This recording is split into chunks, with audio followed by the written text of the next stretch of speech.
Oke, jadi kita melihat tahun 2022 akan banyak membawa perubahan. Seperti kita tahu, kita sudah pelan-pelan mulai terlepas dari tahun-tahun pandemi, dan kita melihat ada 3 hal besar yang kita sampaikan dalam report strategi outlook di tahun 2022. Pertama, memang kita melihat bahwa ketahanan makro kita menjadi salah satu hal yang positif, di mana kita semua tahu bahwa situasi perekonomian di Indonesia ini akan terus bertumbuh, terutama didukung dengan adanya situasi makro yang terus terkendali, dengan cadangan devisa yang meningkat, outlook trade deficit yang juga potensinya cukup kecil gitu ya untuk semakin meningkat di tahun ini. Jadi intinya kita melihat domestic strength di Indonesia dari sisi makro akan terus mampu menarik investasi masuk kembali ke pasar modal di Indonesia. Namun kalau kita bicara tentang peluang, tentunya juga harus ya secara jelas kita juga harus tahu kira-kira apa sih resiko yang harus kita alami ya di tahun 2022.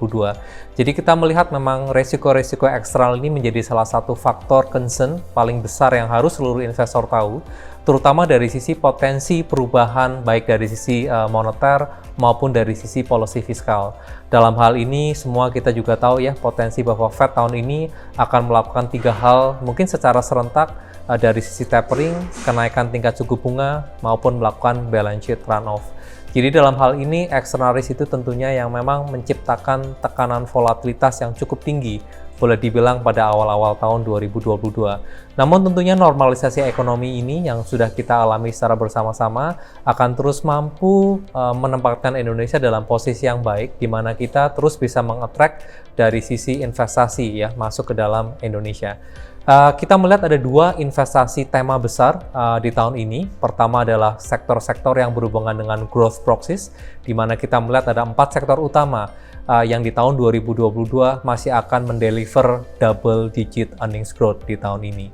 Selain itu kita juga melihat tema-tema yang berhubungan dengan the green and the new economy, yang pasti ini akan dihuni oleh stok-stok yang berhubungan dengan teknologi, telco, telecommunication, digital banking, logistik. Jadi ini kita melihat akan menjadi sektor-sektor yang bisa enjoy ya interest yang lebih besar dari investor dalam jangka menengah maupun jangka panjang. Jadi kita melihat tahun 2022 pasar modal kita akan bergerak ke arah yang lebih baik ya, terutama di paruh waktu tahun ini dengan indeks target kita akhir tahun sebesar 7.330. Oke, jadi melanjutkan dari diskusi tadi ya, bahwa kita melihat bahwa tahun ini adalah merupakan tahun yang positif untuk equity, ya tentunya selain peluang juga tadi ada sekilas diskusi mengenai risiko, kita akan mencoba untuk memperdalam lagi kira-kira apa sih tantangan yang harus dihadapi dan tentunya secara lebih detail peluang-peluang yang kita miliki.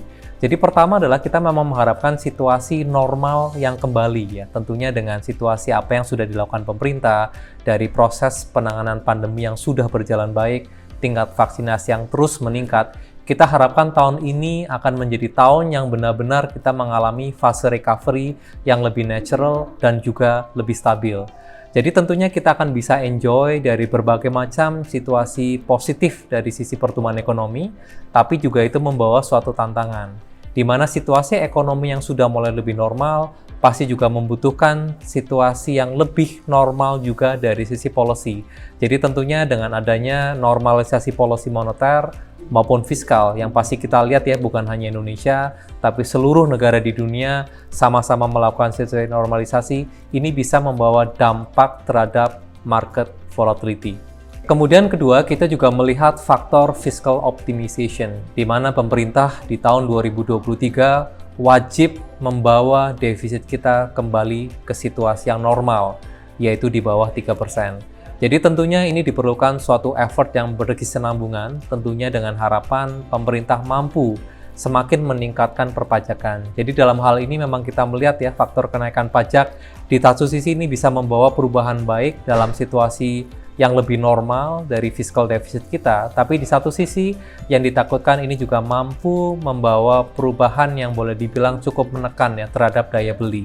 Dalam hal ini kita melihat dari berbagai macam plan-plan pajak yang sudah di-launching oleh pemerintah, baik dari sisi pajak karbon, baik dari sisi VAT maupun dari potensi tax amnesty, kita melihat ini sudah disadari oleh pemerintah bahwa pentingnya adanya suatu keseimbangan antara melakukan ekstensifikasi perpajakan dan juga intensifikasi. Jadi bukan hanya dengan jalan menaikkan tingkat pajak, tapi juga mampu semakin memperluas dari sisi basis perpajakan. Jadi dalam hal ini saya rasa pemerintah sudah melakukan hal yang terbaik dan diharapkan ini juga tidak terlalu mengganggu progres pertumbuhan ekonomi Indonesia yang tentunya kita semua tahu ya, sebagian besar didukung oleh domestic consumption. Oke, kemudian mungkin faktor risiko yang benar-benar harus kita pahami adalah potensi global policy shift, terutama dari sisi perubahan policy moneter. Seperti kita tahu berdasarkan meeting Fed terakhir, kita menangkap ada 3 message utama. Pertama adalah potensi kenaikan tingkat suku bunga yang mungkin akan sekitar ranging 3 atau 4 kali ya dilakukan pada tahun 2022. Kemudian tapering yang memang sudah dilakukan oleh Fed, dan mungkin satu hal lagi adalah dari sisi potensi balance sheet reduction. Jadi 3 hal ini tentunya membawa perubahan yang boleh dibilang bisa signifikan ya terhadap outlook liquidity, global liquidity. Jadi dalam hal ini memang merupakan suatu risiko yang sudah kita tahu gitu ya, dan bahkan ini menyebabkan tingkat volatilitas market yang boleh dibilang meningkat ya, cukup tajam dalam beberapa hari terakhir ini.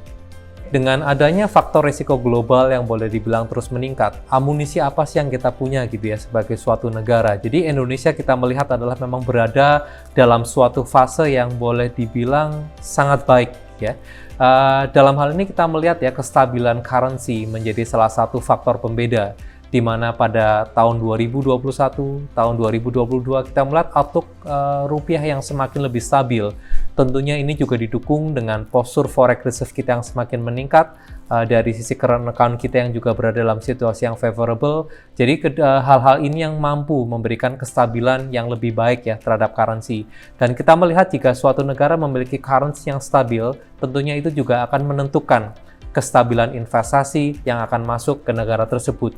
Jadi dalam hal ini kita berpikir macro underpinning factor kita berada dalam situasi yang sedang baik, dan ini juga mampu menciptakan dukungan terhadap kestabilan rupiah maupun juga terhadap terciptanya peluang-peluang investasi ke depan.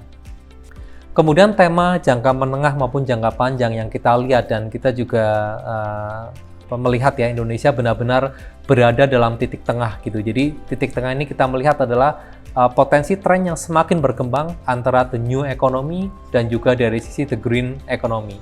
Kita melihat Indonesia selama pandemi digital adoption semakin meningkat, dan ini juga basically menciptakan stage yang baik gitu ya untuk beberapa unicorn untuk masuk melakukan IPO.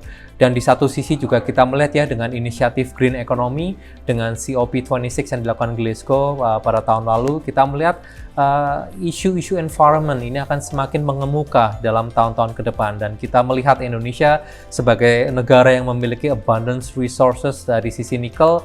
Jadi story-story yang berhubungan dengan electric vehicle ini boleh dibilang menjadi salah satu hal yang kita memiliki gitu ya, memiliki fondasi yang kuat. Jadi dalam hal ini tema-tema sekuler ke depan adalah perpaduan antara the green and the new economy, dan kita melihat Indonesia benar-benar menjadi center dari perpaduan dua hal besar ini. Jadi kita melihat ada 2 investasi tema gitu ya, yang kita angkat di tahun 2022. Jadi pertama kita melihat adalah the growth proxies. Sektor itu akan mengalami pattern yang berubah ya, terutama dari sisi recovery, karena ada sektor-sektor yang memang sangat terdampak selama pandemi tahun lalu, dan itu yang basically sektor-sektor tersebut yang juga pasti akan bisa membuka recovery yang akan jauh lebih baik ya dibandingkan mungkin beberapa sektor yang tetap stabil selama tahun pandemi. Jadi dalam growth proxies kita memang melihat ada 4 sektor, di mana sektor tersebut merupakan cerminan gitu ya dari reopening of the economy. Jadi sektor-sektor tersebut mampu memberikan profit growth yang basically bertumbuh tetap baik ya, double digit, dan kita pikir ini juga sektor-sektor ini yang akan mampu untuk outperform ya, untuk ikuti market di tahun 2022. Dan kemudian sektor kedua, ini mungkin yang lebih dari sisi jangka menengah, jangka panjang, yaitu adalah perpaduan the green and the new economy. Dan kita tahu ya, perpaduan antara 2 sektor besar ini, the green and the new economy, ini akan membawa dampak yang sangat baik, terutama dari sisi ESG investment gitu ya. Karena ya tema-tema berhubungan dengan sustainability, dengan technology adoption ini ya kita pikir juga merupakan tema-tema yang akan semakin berkembang dalam tahun-tahun selanjutnya. Ya, jadi Tema pertama adalah dari sisi growth proxies, di mana kita sudah mengidentifikasi ada 4 sektor utama yang pada tahun 2022 ini tetap mampu mendeliver earnings sebesar double digit. Jadi sektor pertama yang masuk dalam kategori growth proxy adalah sektor perbankan, dan kita pikir sektor perbankan ini merupakan suatu proxy ya terhadap reopening of the economy.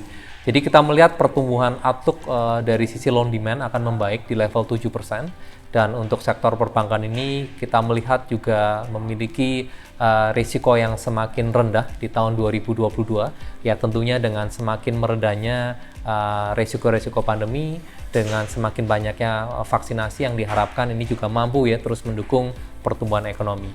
Untuk topik di sektor perbankan kita suka saham BNI. Oke. Kemudian sektor kedua yang masuk dalam kategori growth proxy adalah sektor construction. Seperti kita tahu bahwa untuk budget infra pemerintah juga masih berada dalam level yang tinggi untuk tahun 2022. Ditambah lagi dengan adanya progres perpindahan ibu kota baru, di mana ini pasti akan bisa membawa dampak yang positif untuk perusahaan-perusahaan construction. Topik untuk construction ini kita suka adalah PTPP, dan kemudian selain dari sisi banking maupun juga construction, kita melihat adalah sektor properti gitu ya, di mana sektor ini juga kita melihat masih memiliki potensi demand yang baik ya, terutama dengan kestabilan currency, dengan outlook tingkat suku bunga yang mungkin berada dalam level yang rendah pada saat ini.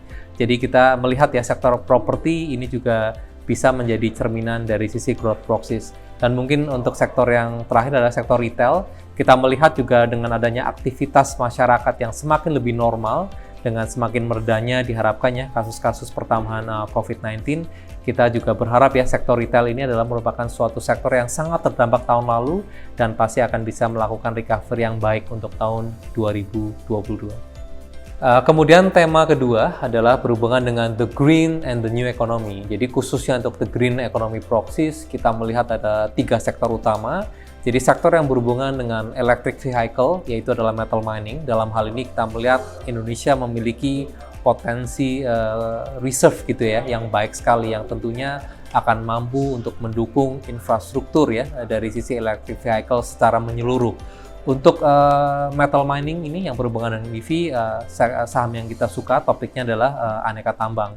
Kemudian kita juga suka sektor plantation ya, dan kita pikir juga harga CPO price masih sangat kondusif selama tahun 2022 ini, dan juga kita pikir ya dengan adanya situasi pandemi yang semakin mereda, ya terutama dengan demand untuk komoditi juga kita pikir akan masih cukup robust untuk tahun 2022. Dan kemudian juga sektor yang berhubungan dengan carbon emission, karena kita melihat ya sekarang dengan adanya potensi penerapan pajak karbon, tentunya juga perusahaan-perusahaan yang mampu untuk menurunkan carbon emission, mereka mampu untuk menjual gitu ya dari sisi kredit mereka, carbon kredit mereka, dan tentunya ini juga bisa membawa dampak positif terhadap profil pendapatan perusahaan. Oke, dan kemudian selain the green economy proxies, tentunya nanti akan kita combine ya dengan the new economy proxies, dan kita melihat nih ada beberapa sektor yang tentunya menjadi proxy yang menarik ya. Pasti kita harus menyebut digital banking, karena dengan semakin di teknologi adoption semakin baik, kita pikir sekarang masyarakat juga sudah semakin terbiasa untuk menggunakan produk-produk digital perbankan. Jadi dalam hal ini kita melihat ya, Arto merupakan salah satu player yang kita pikir akan bisa cukup outstanding dalam digital banking ini. Dan kemudian kalau kita ngomong tentang new economy, pasti juga tidak terlepas dari sektor TMT, telecommunication, media, dan juga teknologi. Jadi dalam hal ini ya, sebagai infrastruktur, Telkom Indonesia itu merupakan topik pilihan kita. Dan kemudian juga kita suka ya tema-tema yang berhubungan dengan digital logistik maupun juga dari tema-tema yang berhubungan dengan data center.